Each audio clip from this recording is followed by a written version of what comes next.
So here we go. Welcome everybody. We're going to do a special this evening about Passover, and I'm just gonna grab maybe a couple of passages from the Zohar and then maybe from the Haggadah of Pesach. So before I start, this is a reminder. I've said it countless of times, but I guess we all need a reminder when we're talking about cosmic openings. Those are cosmic openings that affect anything that breathe, anything that is existential um, in this universe. And so when we're talking about a cosmic opening that is called um, Pesach, we're not talking about a singular cultural or religious holiday. We're talking about a cosmic opening that affects us all. And so we're going to get kind of like an idea from the Zohar of what that means. So I was searching for really Pesach, and Pesach can be found in several portions. And one of the portion that it can be found in is the portion of Bo. Bo el Paro, it's where Moses and Aaron are coming to Pharaoh to release the Israelites from Egypt. And again, when we study Kabbalah and when we study the Zohar, we come to know that those codes as Egypt, the ego, the Israelites, the soul, Pharaoh, our desire to receive for the self alone, those are all metaphors that are allowing us, first of all, to understand that it's a much greater, much bigger picture than what is literally written. And so, um, in the portion of Bo, it is also talking a lot about judgments that are being cleansed. Um, this cleansing don't come every holiday. First of all, they come under, I would say, like the shape of sacrifice. They used to go to the temple, the first and the second temple, and they would um, give a certain animal as a sacrifice, and each family would give a sacrifice to the level of their allowance. And so, if a family was poor, they would be allowed to, to give as a sacrifice a small animal or a chicken or something like that. And then, if the family was wealthy, they would give a larger animal, a sheep or whatnot. And so today we do not do those sacrifices. And furthermore, we learn from a Kabbalistic perspective that when we are talking about these offerings, we are talking about the sacrifice of our inner evil inclination, that is the desire to receive for the self alone. When we're talking about the desire to receive for the self alone, the evil inclination, that doesn't make us bad, or even an aspect of us that is bad. It is the part of us that we came to cleanse, to correct, to overcome. It is the victim part of us. It is the lazy part of us. It is the complaining, the biased, the calculative, the manipulative. Although some of us have come to reason in a way that, it's not me, I'm not like that. But it's only when somebody from the outer perspective brings it to our attention that we're starting to object. First of all, when somebody says, wow, you have so much anger, what's going on? And you're like, what? I've known myself for the last X years, and I don't know myself as an angry person, or as a jealous person, or as somebody that reacts. Or so I would believe, or I would think of myself as somebody that is spiritual or whatnot. It's very hard to look at ourselves in the mirror and to really pinpoint what are the things that we came to correct in this world. So this is why it's always good to have, like an outer perspective. When those people back then, they used to bring an animal, it's not that they were that they have had it like sort of figured out. When they were bringing that animal as an offering, that animal would just, do the work for us and would transmute all that negativity. Not that the animal becomes negative, but that that life of an animal would be sacrificed for our judgments, and afterwards the animal would be given to the poor. So it was like sort of like a win-win. The poor win with having a meal on their table. The spiritual people that would go to the temple to do the offering or the sacrifice, they would cleanse what it is that they needed to cleanse. And there was three occasions in the year that those sacrifices were taking place. That was Pesach, Passover, and that was also Sukkot and Shavuot. Those were what we call the Shalosh Regalim, the three legs, I guess, that those three holidays together would sustain um, the entirety of the energy that a person, a human being, would need for the entire year. Now, each one of those holidays is conveying, is channeling into our world a very specific energy, again, that is available to all mankind, um, humankind. And so that ability for us to connect begins with the knowledge. When we know about something, we have a better chance to connect to it. If we don't know about it, and if we don't know that it's coming or that it is happening, then there is a lesser chance to connect to it, even if it is going to happen anyways. Um, One of the 10 plagues in Egypt was Makat HaChoshech, which is like the plague of darkness. And so obviously we're not talking about like, like turn on the light and it's like physical light. We're talking about the spiritual light, that whoever was not, I would say, connected in some way, their darkness would be intensified to such a level that they wouldn't be able to see, but not only physically, but certainly not spiritually. And so when we're talking about light, we're not talking about the physical light. When we're talking about the 10 plagues, we're not talking about the physical plagues. We're talking about layers of negativity that are being removed from our life. Let's see what the Zohar says. Um,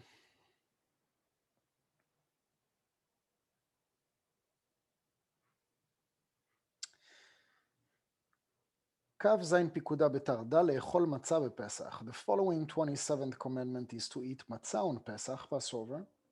בגין דיהו דוכרנה לדרי דרין על רזה דממנותה והאו כמוה דישראל נפקו בהוא זמנה מרזה דתאבן אחריו ועלו ברזה דממנותה והאו כמוה רזה דנה בכמה דוכתה. Because it is a remembrance for generation and generation of the secret of the faith, it has been explained that Israel went out of that time from the secret of Od Elokim and came into the secret of faith. This secret has been explained in many ways. When we're talking about matzah, what is matzah? The matzah is unleavened bread. The technicality of the unleavened bread is basically using two ingredients only, water and flour. So that's not a good time to add any spices or olives or anchovies or tomato or whatever. Two ingredients only to bake the matzah. And the art, technology of the matzah, what they call matzah shmura, or the observed or the kosher matzah, is that from the moment that the matzah or that the water has touched the flour, and basically that the baker starts, creating the dough from the water and the flour, they're creating this dough, this ball of dough, and then they are making like a long string that looks like a snake. They cut pieces, like just like portions, and from each portion, they are the first stage is to create what we can call pita. It's like like those shapes and form of a pita, and then you have like what they call like the finisher that comes and basically stretches out, and it needs to be as thin as possible to the point of breakage. And as soon as it is like super thin, they are sort of like laying it on a stick. They bring it to another table that is close to the oven. They use the raidel, which is basically like a roll that they pass on the matzah that creates the holes on the matzah. After that, they put it on a stick. When there is enough matzah on the stick, they throw it into the oven. And all that process, it doesn't matter how many matzot they are going to create with that first dough, no more than 18 minutes is allowed.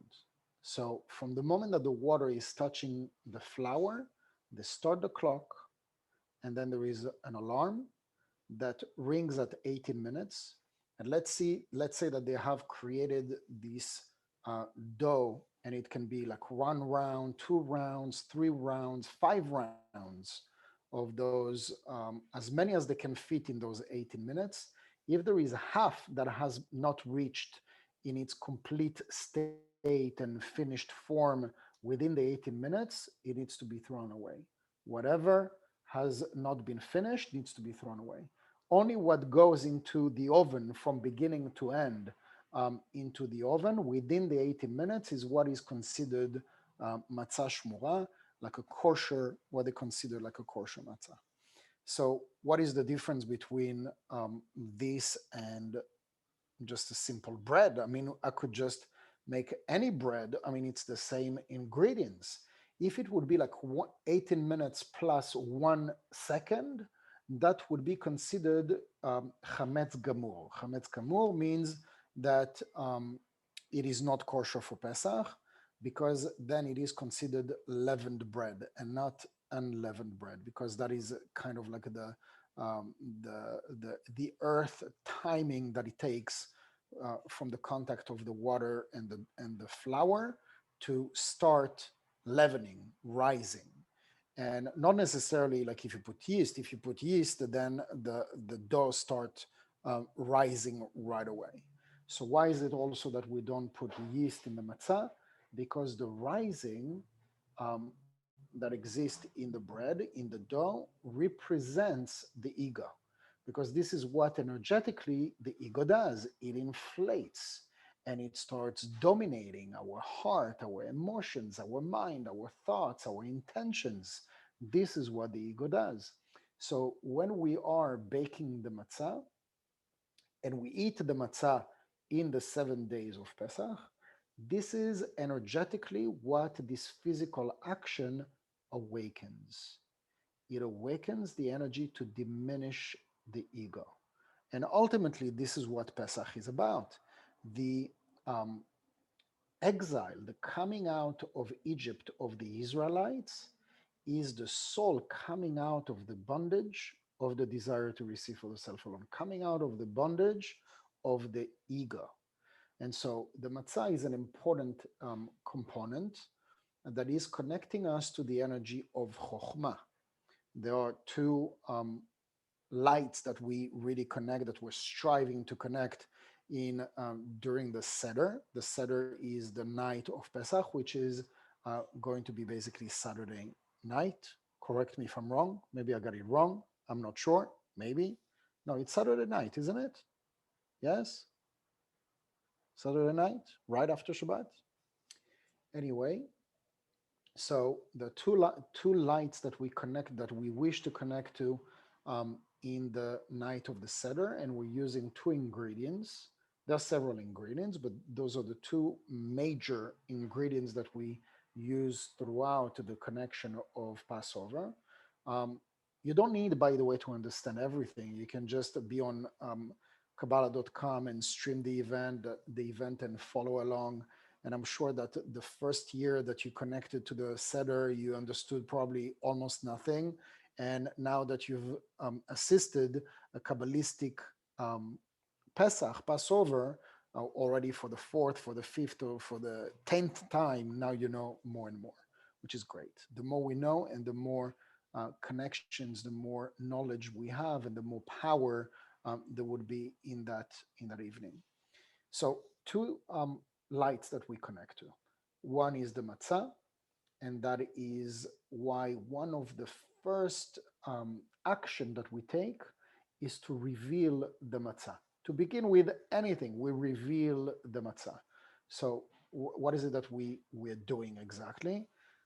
The highest, greatest light that we can connect to as a human being is the second sphira. So there is Keter, that is the highest, that is like basically like the light that we don't connect to.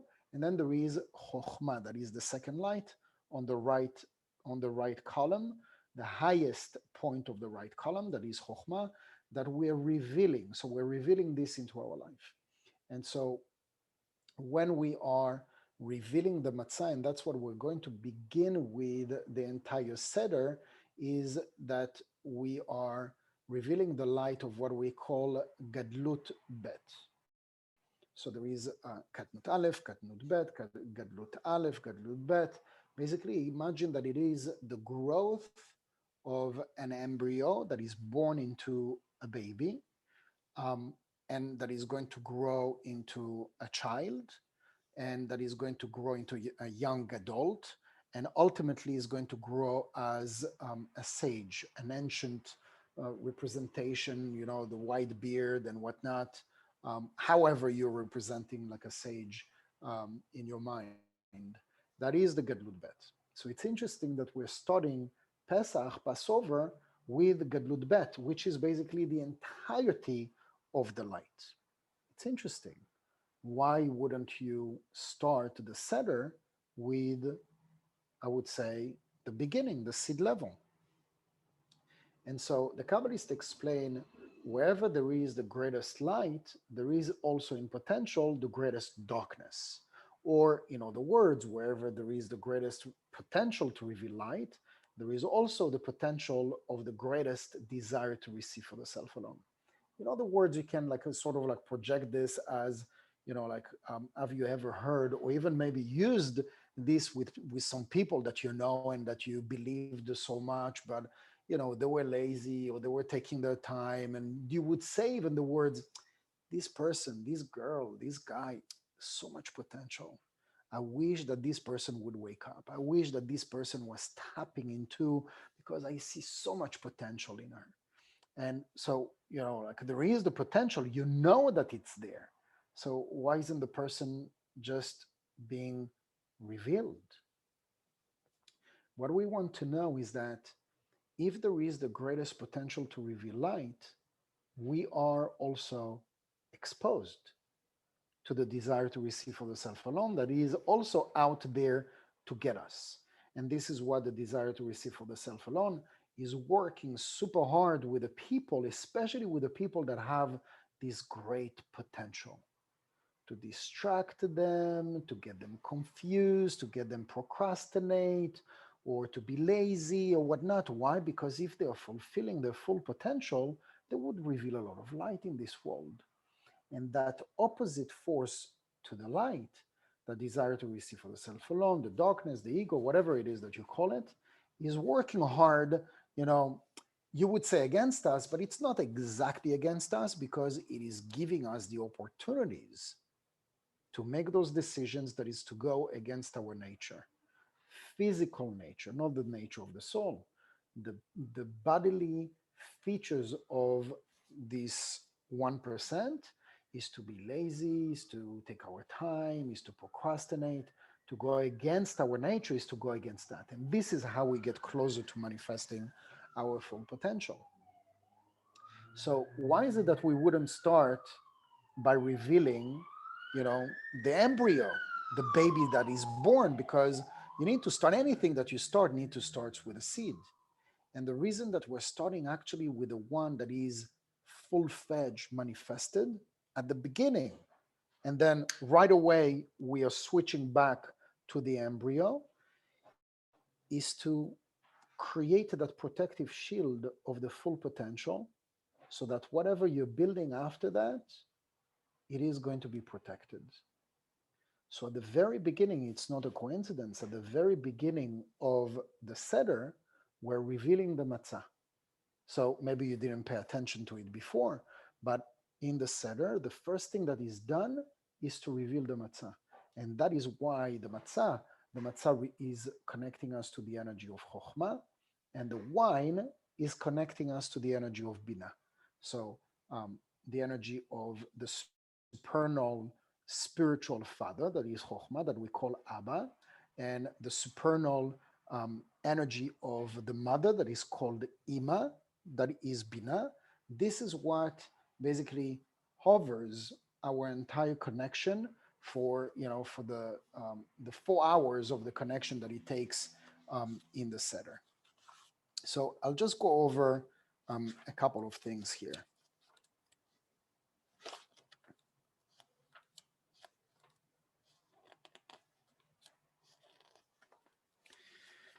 One of the first thing that is done in the Seder before even we start to the first stage, how many stages? There are 15 stages. And the first thing that we do is that we are announcing out loud the different stages as we are preparing the Seder plate. There is a Seder plate that includes 3 matzot, and those are the first things that we announce, that we're revealing, because we want to surround ourselves with that protection, highest light in existence that we will ever connect to. It is the energy of Chokhmah. During the highest connections on Shabbat, on Yom Kippur, we're announcing we are connecting to the highest light that is Bina, that there is higher than Bina. What is higher than Bina? It's Chokhmah. And this is what we connect to on Pesach. The first thing that we do, as we are announcing, we're preparing the Seder plate, Chokhmah Bina Dat is connecting us to the energy of Kohen, Levi, and Israel. And then we go along and we are announcing the different elements, ingredients, nutrients that are in the Seder plate. And each one is connecting us to the 7 lower Sfirot, together with the top 3 of the Matzot, is connecting us to the 10 Sfirot, the tree of life. So this is after we've announced the 10 stages. We are sort of like laying out the war plan against our desire to receive for the self alone. And we can already consider that he is defeated from even before we even begin. Why? Because in that moment that we just made that simple revelation, by announcing those stages, we already defeated Satan. Like he has no room, he has no entrance to come in, because right now our entire connection is filled with light. What did we do? Just announce those 10 stages. Incredible. And then right away, the second stage that we do is to do the connection with the second highest level of connection, that is with the wine. So again, there is the unleavened bread that we call the matzah, that is connecting us to Chokhmah, and then there is the wine that is connecting us to Bina. And those are the 2 lights that are going to repeat themselves throughout the evening, throughout the Seder. There are going to be 4 cups of wine. So for those that don't drink alcohol, you don't have to drink wine, you can drink grape juice. Or if wine is, you can drink wine, but it's too much for you for like when I get to the third or the fourth and I'm feeling like I'm not gonna be feeling good, I can put like a quarter of wine or like just a little bit of wine and then mix it with grape juice. You need to do exactly how you feel. Don't push yourself. So then the second connection that we do right away is that we do the blessing on the wine. It's also interesting that the wine is used the same as the matzah as a token to draw energy. And it's interesting that we wouldn't use, I would say, green salad to draw that energy. And you can think about it in a very simplistic, nutritional way. What are the things that we become the most addicted to? So you don't become addicted to green salad, you become addicted to anything that's with gluten, pizza, bread, toast, whatever. or also with alcohol that is here represented um, to the red wine. Also, colors um, are connecting us to different lights. Um, the red is connecting us to the left column, which is the desire to receive. But in this aspect, we don't connect to the desire to receive for the self alone. We're connecting to the desire to receive of the vessel that wants to draw light. So this is why it has to be red wine and not white wine. And the matzah has to be also the one that connects us to the chokhmah, first because of the dough, and also because of the white. Or the white represent the right column. Interesting stuff.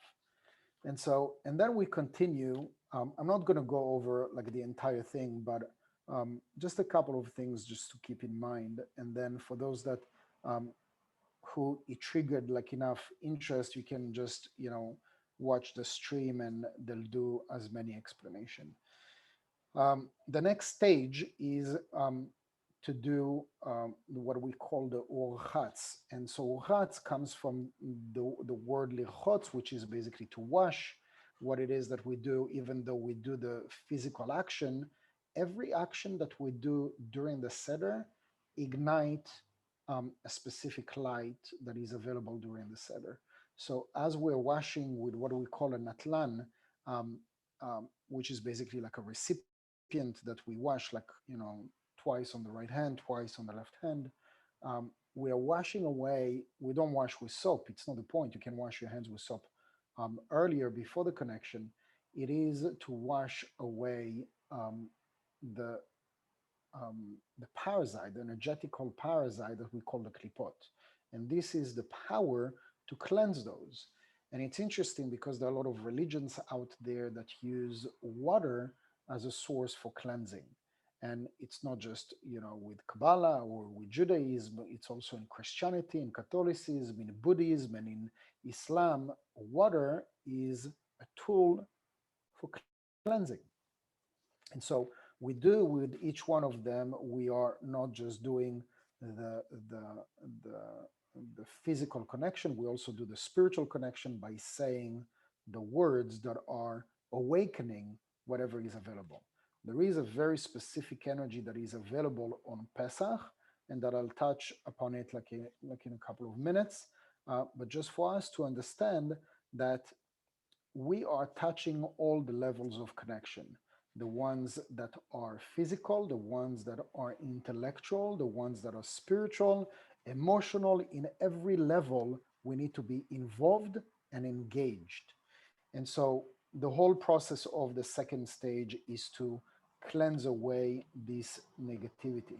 The third stage is magid, which is like to speak. We're using our mouth to use words for the sake of revealing light.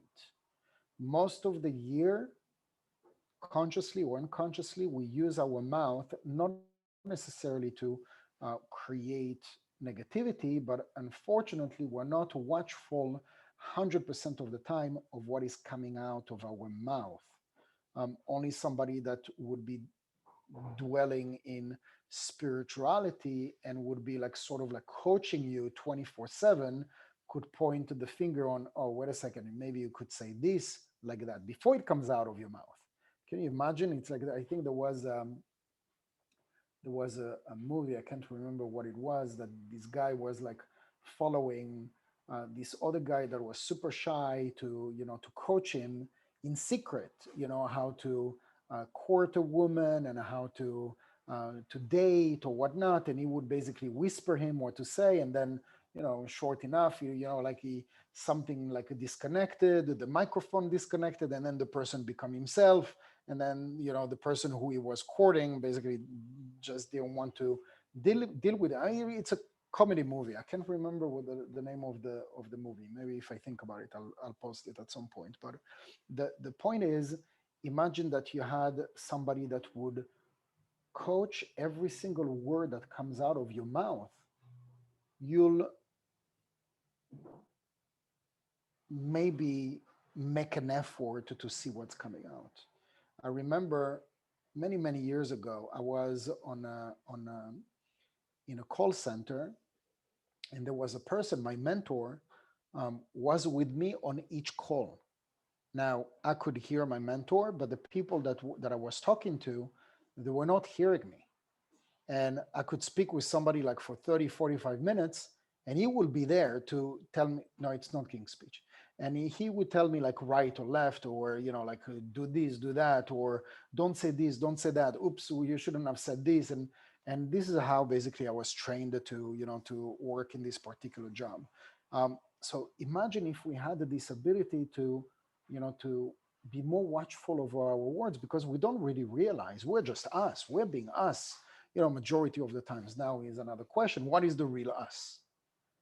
How many times out of the day am I the real me that is coming from the soul's aspect?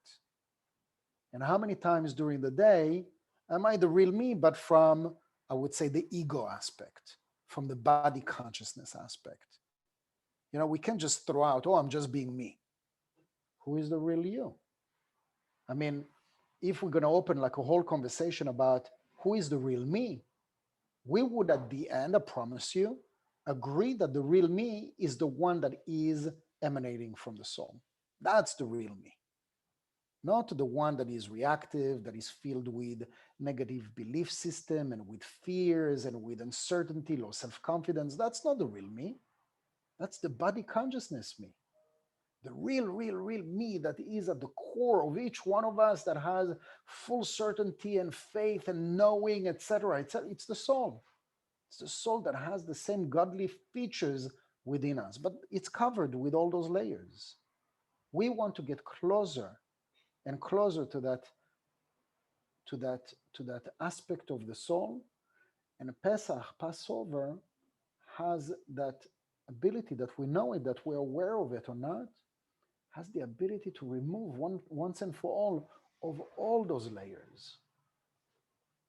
What allowed the Israelites to get out of Egypt is that night of Passover. Did they deserve it? They did not deserve it at all. Not only they didn't deserve it, they didn't want to get out of Egypt. They didn't want to.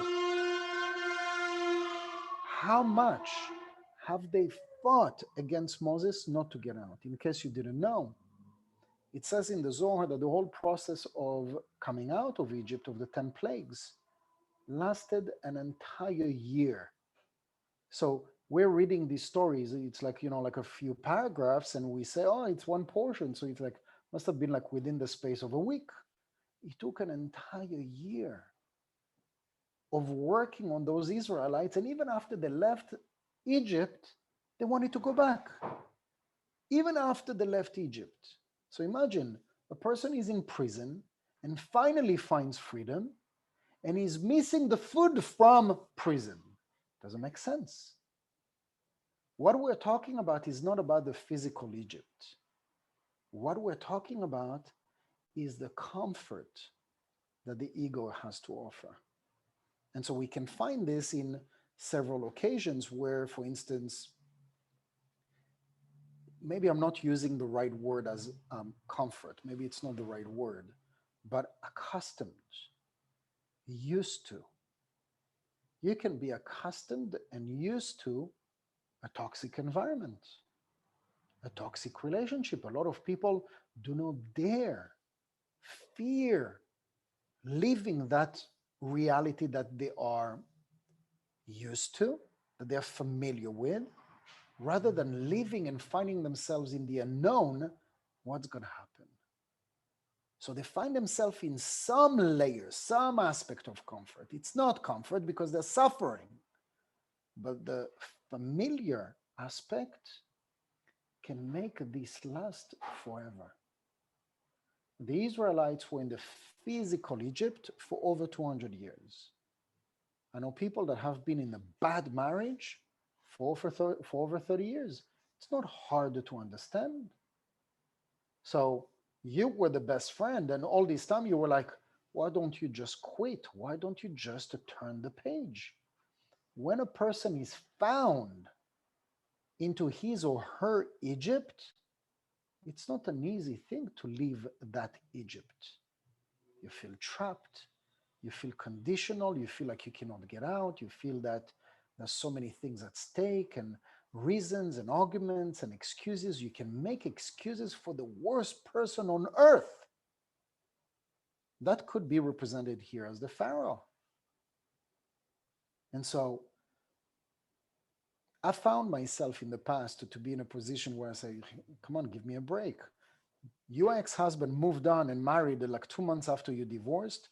4 years later, you're still like living in the past and not able to move on. Just move on. It's done. So for me, it was easy to say. I wasn't in the person's shoes that is suffering, that has this correction, and that has what we call this tikkun, this karma of being left or of being abandoned, of being not taken care of, not being loved. This is what we call the tikkun. This is the Egypt. This is the prison that a person can find himself that is working. It's a work in progress, and this work in, there are certain things that you have overcame just like that, and there are certain things that you're still working on. After a year, after 5 years, after 20 years, you still work. This is Egypt. Egypt is not a physical place. Egypt is in your heart. It's something that is hard for you to overcome. It's hard for you to let go. Even though 100 people told you, it's easy for them to say because they don't have that specific Egypt. They have other Egypts. Because when you have this argument with them, you tell them, yeah, but what about you in this area? Everybody has an Egypt.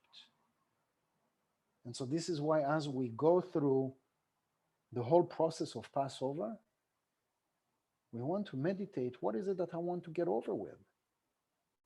What is it that I need strength to turn the page? Because on my own, for all those years, I wasn't able to either find the strength or overcome. I wasn't able to on my own. So this is the whole point of Pesach.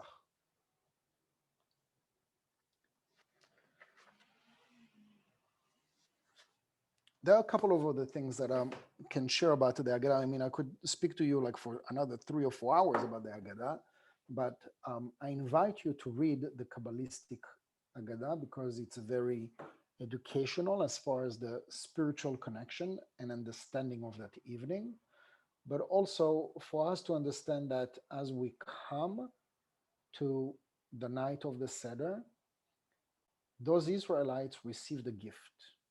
What is a gift? A gift is something that is not earned. You received it for free.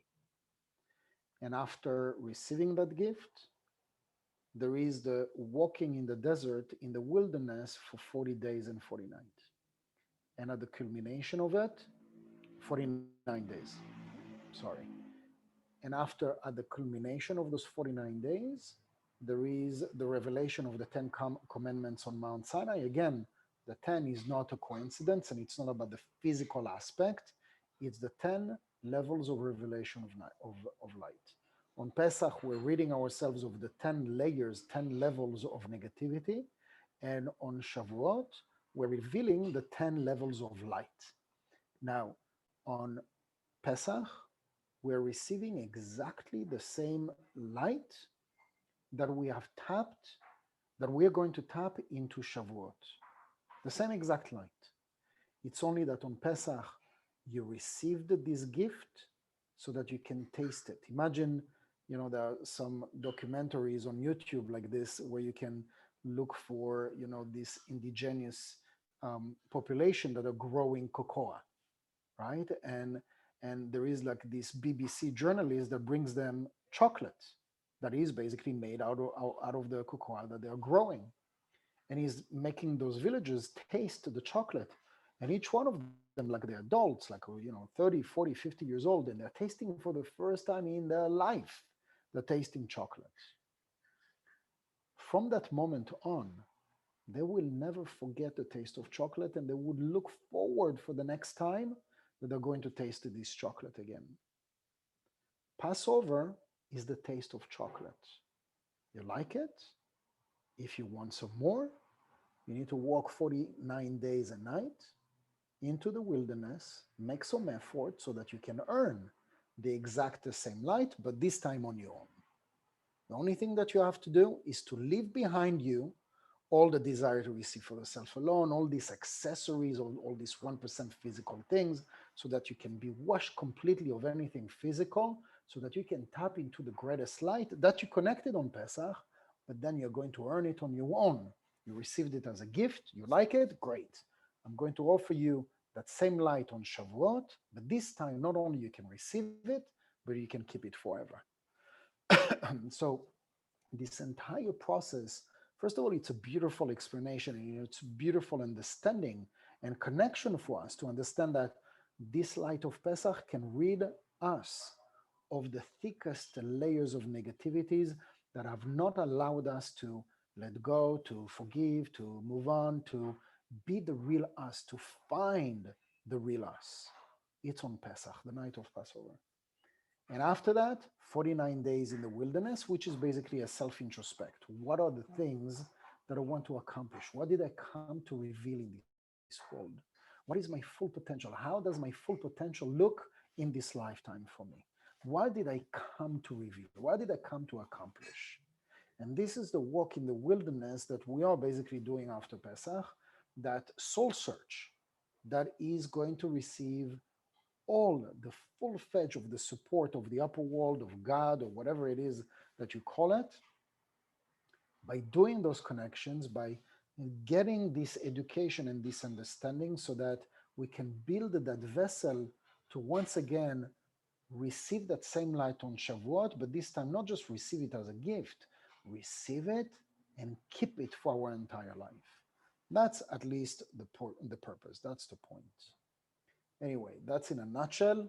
Do you have any questions?